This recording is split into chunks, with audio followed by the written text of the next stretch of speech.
Number جو Christmas کا دن ہے اس میں عیسائی حضرات کا دعویٰ ہے کہ اس دن حضرت عیسیٰ علیہ السلام پیدا ہوئے.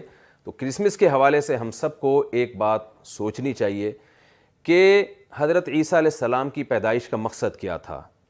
حق کو دنیا میں واضح کرنا. حضرت عیسیٰ علیہ السلام شراب کو حرام کر کے گئے ہیں. حضرت عیسیٰ علیہ السلام زنا کو حرام کر کے گئے ہیں. حضرت عیسیٰ علیہ السلام والدین کے حقوق بیان کر کے گئے ہیں. تو آپ دیکھیے کہ کیا اس پر حضرت عیسیٰ کی ان تعلیمات پر عمل ہو رہا ہے. یہ ایسا تو نہیں ہے کہ صرف ایک دن منایا جا رہا ہے اور حضرت عیسیٰ علیہ السلام کی جو اصل تعلیمات تھیں ان تعلیمات کو بالکل نظر انداز کر دیا گیا ہے.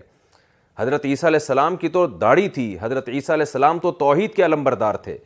حضرت عیسیٰ علیہ السلام جب پیدا ہوئے تو انجیل کہتی ہے کہ حضرت عیسیٰ علیہ السلام نے ماں کی گود میں, حضرت مریم کی گود میں, ایک خدا کی طرف لوگوں کو بلایا ہے اور ایک خدا کے عبادت کی ہمیں دعوت دی ہے. تو کرسمس کے موقع پر ہماری عیسائی برادری کو حضرت عیسیٰ کی ان تعلیمات کے بارے میں بھی غور کرنا چاہیے. کتنی چیزیں ہمارے اور آپ کے درمیان مشترک ہیں. جو دوسرے مذاہب اس کو نہیں مانتے. ہم بھی جنت کو مانتے ہیں, آپ بھی جنت کو مانتے ہیں. ہمارا یقین ہے کہ مرنے کے بعد جو پیغمبروں پر ایمان رکھنے والا ہوگا, نیک عمل کرنے والا ہوگا, اللہ قیامت کے دن اس کو جنت کے باغوں میں داخل کریں گے. بائبل بھی یہی کہتی ہے کہ جنت کے میں باغات ہیں جہاں نیک لوگوں کو اللہ تعالیٰ داخل کریں گے. دوسرے مذاہب نہیں مانتے اس بات کو.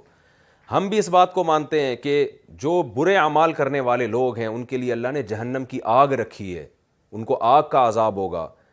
عیسائیت بھی اس بات کو مانتی ہے. حضرت عیسیٰ کی بھی یہی تعلیمات تھیں.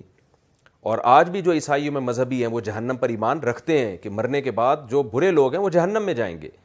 ہم بھی تقدیر پر ایمان رکھتے ہیں, آپ بھی تقدیر پر ایمان رکھتے ہیں. ہم بھی فرشتوں پر ایمان رکھتے ہیں, آپ بھی فرشتوں پر ایمان رکھتے ہیں.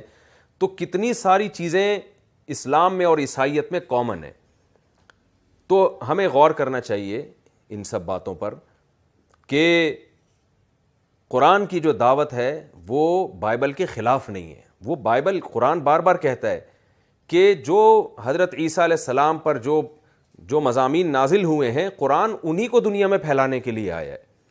لیکن دوسری طرف اتنی بات تو ہم میں اور آپ میں مشترک ہے. عیسائی بھی یہ بات مانتے ہیں, مسلم بھی یہ بات مانتے ہیں کہ عیسیٰ ابن مریم کی جو بیسک تعلیمات تھیں وہ تعلیمات تھیں جو میں نے آپ کے سامنے پیش کی ہیں. شراب سے بچنا, زنا سے بچنا, والدین کے حقوق, رشتہ داری کو آپس میں جوڑنا, فیملی سسٹم کو فروغ دینا. آج دنیا میں کس قدر فیملی سسٹم کو ختم کر دیا گیا ہے اور توحید کے نظام کو, توحید کی دعوت جو حضرت عیسیٰ اور ان کے علاوہ جتنے بھی پیغمبر ہیں, تورات بھی یہ کہتی ہے, انجیل بھی یہ کہتی ہے, قرآن بھی یہ کہتا ہے کہ تمام پیغمبروں نے ایک خدا کی طرف بلایا ہے. تو کیا ہم حضرت عیسیٰ علیہ الصلوۃ والسلام کی ان تعلیمات کو بھی فوکس کر رہے ہیں؟ یہ بہرحال ہمارے لیے غور کرنے کا مقام ہے. اللہ تعالی ہم سب کو سمجھنے کی اور عمل کرنے کی توفیق عطا فرمائے.